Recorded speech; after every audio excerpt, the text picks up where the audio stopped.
Hey, we're back with the basic setup at the beginning of my World War I game. We're going to do the 1914 scenario, so let's get started with the setup. Okay, so here's the board right now. Neutral Spain has some influence markers on them. The French here, with their mountains and forests in the south, mountains.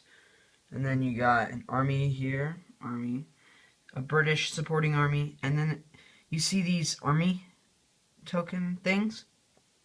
Well, what you do, I'll go over to the British and French side, the Western Allies side of the board, and you can see the 2nd, 3rd, and 4th armies. And here they are. So here's the 2nd Army, large force with artillery, large infantry force with machine gun support. Then you got a smaller army in the south. Also, there's the French 1st Army in Paris, and that is the French. The British over here. Their navy is spread out a bit. And you can see there and Dublin. And they also have a 2nd Army there, and the 1st Army is in London, which are right here. Alright, so that is the Western Allies basic setup. I also have their cards out. This is the deck they're drawing them right now. These are cards for other years that are not 1914. Also extra influence markers, and then their flags, and then the deployment charts under there. And then their reserves, which will be placed at a later time, generals, and the alliance tokens. Alright, 1 second. Here's the turn sequence chart. It's 1914 right now. Summer of 1914 is where we start. So, has some basic information on there. This is the place where I am going to do all of the battles, right here. And then you have the Austrians, Germans as the central powers. So you have their decks. And then, okay, I'll show you their pieces on the board. Germans up here have the 1st, 2nd, and 3rd armies, which I will show you over here. Here's the 1st. So large army. 2nd, which is in about the same amount of men. And the 3rd army is right here. Okay. And then they have the rest of the Western Front. So, the Schlieffen plan, which is where they will swing these around down towards Paris. So that didn't really work in the real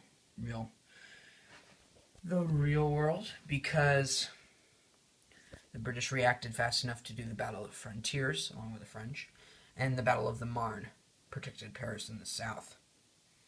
So the German armies were defeated in real life. You can see the German Navy is here, the fleet. They have some smaller fleets over there. The Eastern Front. This is a vulnerable area. Not as many men as they would like, with the 8th Army and the 7th Army, which are here. And the 8th. Yep. And then they have other armies spread out with a lot more men. The 6th and the 5th armies quite outnumber the Russians in their center, in their Poland. Okay. Austrians over here, they have, mountainous area with trenches, light trenches. Their navies. 1st Army as a reserve unit, in case Italy kind of joins the war on the Allies' side. They also have these 2 armies, which are a little bit outnumbered by the Russians over here.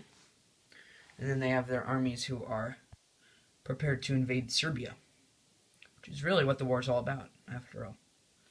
And then the reserve army in Vienna, capital. So that's the Austrians and the Germans. They also have their generals and the alliance tokens, along with the reserves, all that other stuff. We got the general records chart right here, which shows, there we are, most importantly, the morale of the various great powers. So only great powers have the morale tokens. And the victory points, which is one of the key ways of winning the game for each of the alliances. So you got Westernized, Central Powers, and the Eastern Allies of, for now, Russia and Serbia. Depends on who joins the war. So you got some informational cards here that just tell me member stuff, the diplomacy chart, and on the back, terrain chart, and then the Russians and Serbians. Okay, so they have, the Serbians are quite outnumbered here, but they have some strong defenses. They have some really nice cards in their deck, which will give them huge bonuses.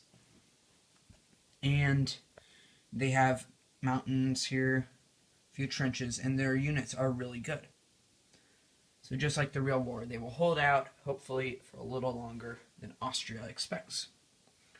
Russians, with their vast territory, they have large advantage, and it takes a while to move across. The Germans, if they break through, it'll still take them a bit. Reserve army here, few armies over here, which are posed to attack East and West Galicia. Poland, it's not exactly well defended. They're just so outnumbered, it's pretty crazy. And then they have their first army in Warsaw, and they are poised to attack this area with the second army, which is bigger than the 8th. And then they have a few other guys, Skierniewice and Plock, along with Penevlez and Brest-Litovsk. They have a reserve army in St. Petersburg and Moscow. And they also, here's their deployment card, the reserve units, and I just kept these over here, all of the terrains and whatnot. So, oh, and you can't build terrain because it's like mountains and stuff. The only reason these are here is because the neutral countries will get them if they join the war. And extra stuff for later in the war, we will see. Basic rulebook, where pretty much all it has in here is the setup charts. So quite extensive setup charts, I must say, but better than nothing.